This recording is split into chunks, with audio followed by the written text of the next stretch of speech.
হবিগঞ্জের বানিয়াচংয়ে আধিপত্য বিস্তার নিয়ে দুই পক্ষের সংঘর্ষে প্রাণ গেছে 4 জনের, এর মধ্যে 3 জন একই পরিবারের সদস্য। আহত হয়েছেন অর্ধ শতাধিক।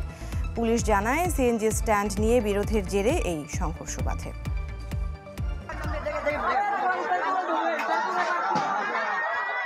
হবিগঞ্জের বানিয়াচংয়ে আধিপত্য বিস্তার নিয়ে রণক্ষেত্র।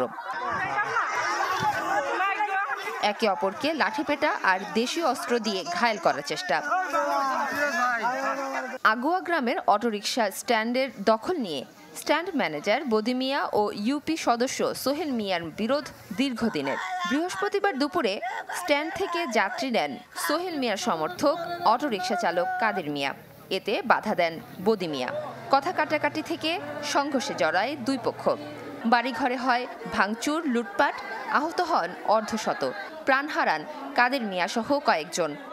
বাগবিতণ্ডা করার পরে এই যে সিএনজি ড্রাইভার খাদির তারা রাস্তা ফালাইয়া প্রতিপক্ষের লোকজনে আমার পিট করছে। পরে খাদির উত্তেজিত হয়েছে, উত্তেজিত হওয়ার পরে এক পর্যায়ে তারা বদির বাইরে যারা দুই পক্ষের সংঘর্ষ হচ্ছে। এটা তো অত্যন্ত দুঃখজনক বিষয় যে একটি পরিবারে 3টে মানুষ মারা হয়ে গেল।